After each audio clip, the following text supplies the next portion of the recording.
Chapter 2. Deirdre clasped at the chain around her neck, the rising star representing her gods in polished brass. "You ungrateful citizens of Corradin!" A female voice rang out across the square. Each word was clear and resonant, effortlessly silencing the crowd. I smirked. Maybe I did have a pinch of luck. My stepmother frowned, but she swallowed her comments. Talking while Lady Delphine or Lord Raoul addressed the crowd was another great way to find yourself in a wagon to the Azaracian Empire. The magistrate stood at the top of the steps leading to the town hall. Lady Delphine's toned-skinned peeked out between flowing layers of silk, her gown the maroon of the Court of Dawn. Her dark hair cascaded unbound down her back. The heavy gold jewelry around her neck mirrored the color of her eyes. Her soul-bound, Lord Raoul, stood beside her, representing the Court of Dusk in a deep navy vest. His ebony skin and hair made the molten silver of his gaze shine even brighter. We rarely saw the Azaracians, but when we did, they always seemed more than us. Their otherworldly beauty and glowing eyes remnants of the godstars their demon ancestors had once been. "It's with great pleasure that we gather here for the second harvest of the year 10,533 after the fall," Lady Delphine continued, her sweet voice laced with an edge that sent shivers through the crowd. "But let us not forget, the harvest is a transaction, not a celebration. We provide for you, and in return, you provide for us. It's a simple arrangement, one that has stood for centuries." "If Mayor Kavanagh calls your name, you're to report directly to the stables," Lord Raoul said. "We do not tolerate disobedience. If you think to hide, your entire family will be harvested as thralls, as will any who attempt to interfere. There is no escaping your duty." "And there is no escaping us." Lady Delphine smiled sharply before snapping her fingers. "Mayor Kavanagh, if you will." From behind Corradin's true leaders, Mayor Kavanagh jumped forward. His overly embroidered doublet looked tacky beside the magistrate's opulent wealth. He dropped the town's spelled ledger into the carved divot of the balustrade with a heavy thunk. The vampires lurked behind him as he took his place at the forefront of the crowd, forcing a tight smile to his lips. "We thank our generous lords and masters for allowing us to live on their lands in freedom, bliss, and harmony." A black rune twisted on his neck, the same one the magistrates wore to protect their voice. "Amplify," some part of my brain whispered. "In return, per the accord signed 350 years after the surrender of King 𝘮𝘯 the Last, we tithe a portion of all we own and have to the Azaracian Empire, the Imperium, and their courts of dusk and dawn." I stopped listening. Every harvest, the magistrates and the mayor had the same script. If I ever suffered a head injury, I bet that would be the one thing I retained. Blah, blah, praise to our benevolent overlords. Blah, blah, they allowed us mere humans to live in relative freedom and we owed them everything. Blah, blah. The entire thing was a work of fiction. The Empire's brutal rulers, the Imperium, had given King 𝘮𝘯 two choices: sign the accords or die. They had already killed half his family and claimed his wife as their blood thrall. It wasn't really a choice, not for a human king. It just made for a good story. Not that 𝘮𝘯's short-lived kingdom was even a footnote in the books the Azaracians approved and provided. To the vampires, we had never really ceased being Mabin Farm. If not for their centuries-long war on the mainland, 𝘮𝘯's rule never would have happened. A human governing any nation thousands of years after the first god's fall was nothing more than a temporary miracle. After a minute, I concentrated on the speech, just in time for the only variation in this entire terrible event. The mayor finished his spiel and cleared his throat. Shit. My stomach rolled. That wasn't a good sign. This harvest, our generous lords and masters require 20 new thralls from Coradin. Gasps and light grumbles echoed through the crowd. Most harvests, the vampires took around 10 mabani per town. In all the harvests I'd attended, they had never wanted over 13. I shuddered to think why they needed more this time around. Behind the mayor, Lord Raoul laid a hand on the hilt of his sword. Everyone fell silent instantly. The magistrates had once thrown a woman into the transport wagon for coughing too loud. They wouldn't think twice at the whiff of dissent. 19 of those new thralls will be selected by the ledger at random, but the 20th was selected by the law. The mayor continued. Fergus Sullivan, for failing the birth quota. I stiffened in the suddenly tense silence. The crowd shuffled as a dark-haired man crossed the square with a lowered head.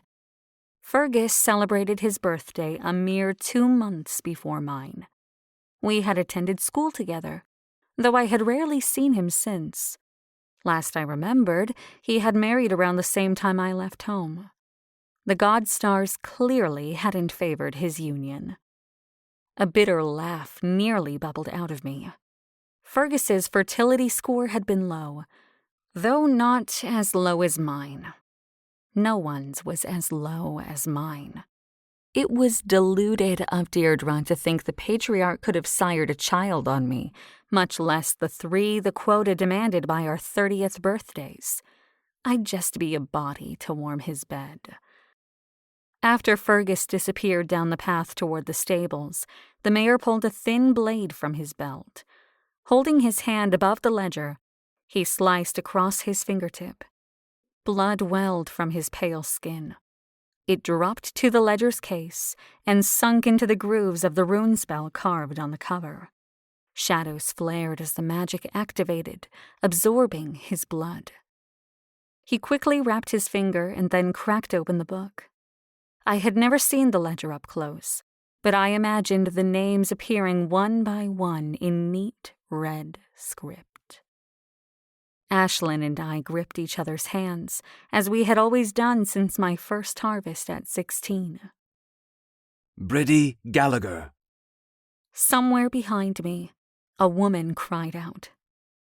The mayor called another name, then another. With each one I flinched, both with relief and pity, as some poor soul shouted or screamed or cried or dropped into a horrible silence.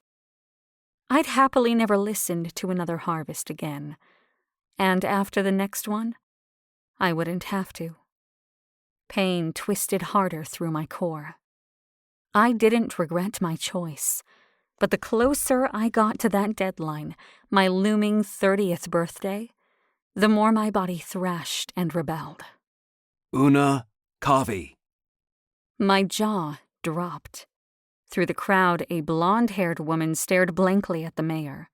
Had it only been a week ago that Una had passed me in the streets and sneered at me for choosing damnation? I couldn't remember. That might have been the time before. My former childhood friend hadn't said a nice word to me since my fertility results were announced. Unlike me, Una had done everything right. Married at 18, 3 children by 30. She had fulfilled her quota to avoid the life I walked toward, only to end up fated for it anyway. "Oh, not Una," my stepmother said, her hand pressed to her star pendant. "I always said the god stars wouldn't look kindly on the arrogant pride she had in her beauty. I always said that, didn't I, Parik?" "Of course, Dee," my father said absently, agreeing by default with my stepmother, as he was off to do as of late. "Mama!" 2 little girls tugged at Una's skirts. Her husband held their toddler, his lips moving in soft words as tears streamed down his wife's face. Her children were all younger than I was when my mother was harvested. Would her eldest even remember her? Ashlyn Milligan. Everything within me went cold. My sister's hand clenched in mine until pain shot through my arm, a faint mirror to the stab jolting me through my core. No. Not this. Not my sister. My little sister. My pregnant sister. But there were no exceptions to the harvests. The vampires didn't care if Ashlyn was pregnant. To our immortal overlords, a pregnant human was a bargain. If she survived the harvest and the birth, her child would grow up as a thrall too. For a moment, no one moved, all of us frozen in shock. Then my stepmother wailed a pitiful, dying noise. She shoved my father and brother-in-law out of the way to pull Ashlyn's stiff body into her arms. My sister released my hand. "No, he must be wrong. The God-Stars wouldn't let them choose you. Not my daughter." "The God-Stars must have a reason, Mother," Ashlyn said automatically, patting her mother's back.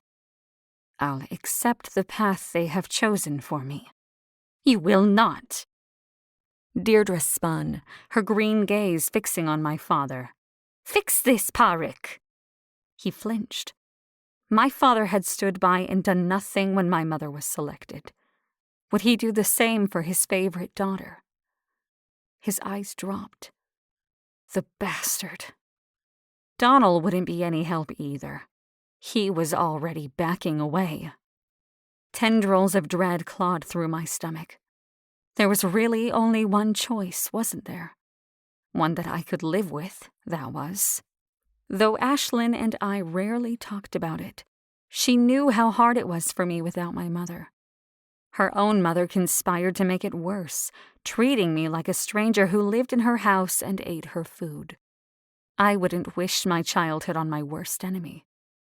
And if Ashlyn was harvested today, the fate awaiting my nephew or niece would be 1,000 times worse. I steeled my spine. The final 3 names had been called, but none of them mattered to me. I wasn't selected. Only Ashlyn. It was a simple fix. I opened my mouth, but nothing came out. I'd spent most of my life with my head in a book. Talking wasn't my strongest skill. Neither was courage. Already people drifted from the square. I wanted nothing more than to run through them back to my shop and hide within crinkled pages. But I'd be forever haunted if I didn't say the words. "I'll go." As soon as the sentence escaped my mouth, I wanted to swallow it back. Stars, I was going to puke. I didn't want to die. I didn't want to be a thrall. But life had never cared what I wanted. Why start now? Every member of my family went still again, but it was far shorter than a pause this time. Deirdre's shoulder slumped instantly in relief. Donald, my father, and Oren stared at me with wide eyes like I had said something insane. I didn't disagree. After a second, my sister rushed to me and dug her fingers into my arms. "Nessa, no!" I gripped my sister's hand and squeezed it. "I have to, Ashlyn. You can't go. You and your child don't deserve to be harvested as thralls. This is my path either way." "Nessa!" I pulled her into a hug and squeezed her tight. The harvested never returned to Mabin. They couldn't send letters. They were as good as dead, even those that managed to survive. I'd never see Ashlyn again. Never meet the child I volunteered to save. A small part of me whimpered and screamed, but I shoved her down. My eyes remained dry. There would be 1,000 more reasons to cry today. I met Donald's gaze over Ashlyn's shoulder. He looked relieved. I wanted to blame him, but could I? If someone offered to take my place right now, I'd feel the exact same way. I simply stared. He would protect my sister. He would love her and cherish her until the end, whether that came by death or harvest. He would be the best father 𝘮𝘮 had ever witnessed, or I would haunt his ass for the rest of eternity. He straightened under my glare, swallowing audibly. I released my sister and pulled back to study her. My mother's face was a blur in my mind. Had her eyes been hazel brown like mine or a lighter gray? Did she have my straight nose or a rounded tip like Great-Aunt Claudia? Had she smiled at the antics of her young daughter or frowned like Deirdre always had? I didn't know. I wouldn't ever know. I'd hold on to every memory of Ashlyn for as long as I was able. I'm volunteering. You can't stop me. Nessa! You don't know how wonderful it is to hear those words. A deep, melodic voice said behind me. My nausea disappeared, wiped away by a wave of pure fear. It prickled across my skin, under my skin, an uncontrollable compulsion to flee or fawn. The innate sense of prey in the presence of a predator. I turned slowly, knowing what I'd find. Half the people shuffling from the square around me had peered over at the entrancing sound, but now stared straight ahead with stiff backs. Proximity made the air tense with fear, even though an Azarazian could easily kill a human from 3 feet or 300 feet away. A cloaked vampire in the Court of Dawn's red stood at my side. I stared for a second, dumbfounded. Where had he come from?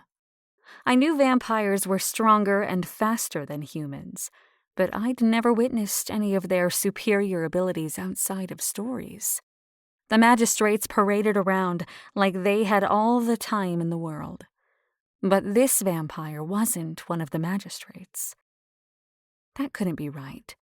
The magistrates lived here, along with a handful of warriors and a rotating roster of healers. But no other vampire had ever attended the harvests. From within the depth of the cloak, luminous golden eyes ensnared me. May I? My mouth went oddly dry. I dropped my gaze from the white blonde hair brushing his sculpted shoulders to the black, hardened leather that fit him like a second skin. I finally settled on the hand he held extended. Gold rings bejeweled with rubies and pearls decorated the ivory of his knuckles. I stared at that pale, glittering hand for 1,000 years. The vampire had phrased it as a question, but I didn't really have a choice in the matter. Without shaking, I placed my hand in his palm. The magic in his veins made him a few degrees warmer than a human, but his skin felt normal otherwise, soft, flawless, and unscarred. He raised it to his mouth like he meant to kiss my knuckles. An inch from my skin, he stopped. Then he inhaled. I almost wet myself. Honestly, I was impressed I stayed standing. I couldn't see his eyes from this angle, but his lips twitched into a small smile, flashing perfectly normal teeth. I had never seen a vampire's fangs before, though I had learned about them in school. The Azaracians taught us everything we'd need to know to be a good thrall. Lovely. He all but purred. Heat flooded me. Whether it was fear or something I refused to name, I wasn't sure. No one had ever called me lovely, especially no one who sounded like that. Then again, he was talking about my blood. I tugged my hand back without thinking. The vampire let go of me. His smile grew into a dazzling grin. Great. Glad I could be entertaining. I backed up and bumped into a chest that felt like solid steel. I stiffened. Fuck. Shit. Fuck. I couldn't do this. I wasn't meant for life beyond my bookshop. I especially wasn't meant to be a vampire's afternoon meal. 2 vampires' afternoon meal. Azarassians always traveled in pairs and shared everything with their soulbound. Who's this? The second vampire's voice rumbled through him, vibrating lightly across my back. I had wider shoulders than most, and even my sides barely brushed the inner part of his massive arms. I might have been short next to the dawn vampire, but I was tiny compared to his dusk counterpart. A volunteer. The dawn vampire said, sounding absolutely delighted. It only took a month. A huff of breath brushed my ear. Was the vampire leaning closer? I didn't dare turn. I didn't think I could. I haven't volunteered yet. I don't know why I said it, but the words escaped my lips before I could stop them. The breath tickling my ear stopped. My heart nearly seized. Sir, I added quickly, like addressing him properly would make him forget I had spoken without permission.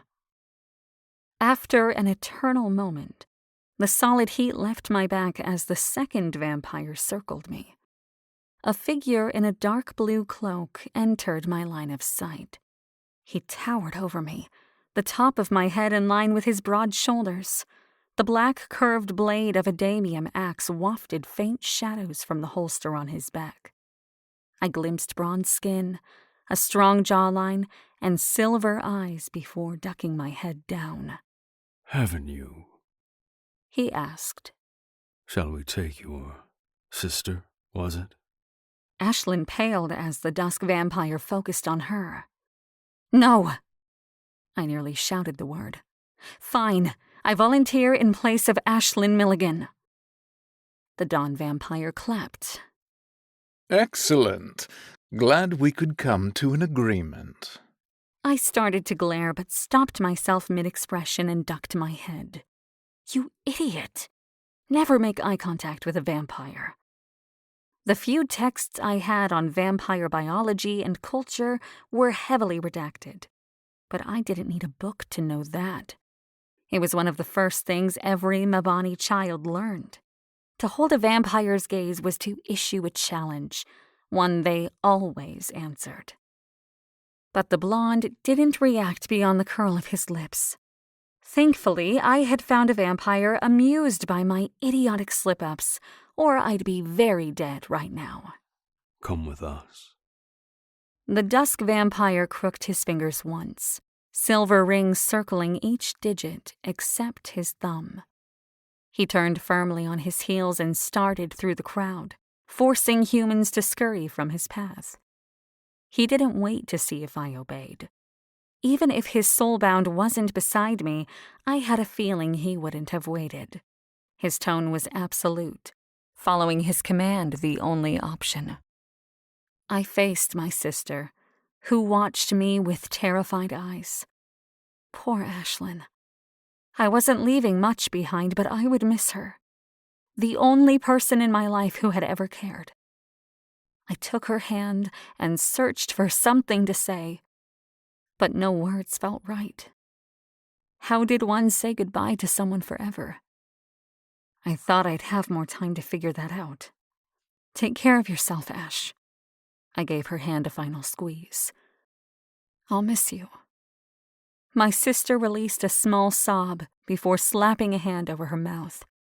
She nodded and backed away. Like if she stood any closer, she'd try to grab me and hold me back. Deirdre stepped up to her daughter's side. At her touch, Ashlyn spun and dropped her head against her mother's shoulder.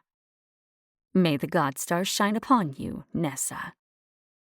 Though my stepmother's voice was soft, it didn't reach the bitch's eyes.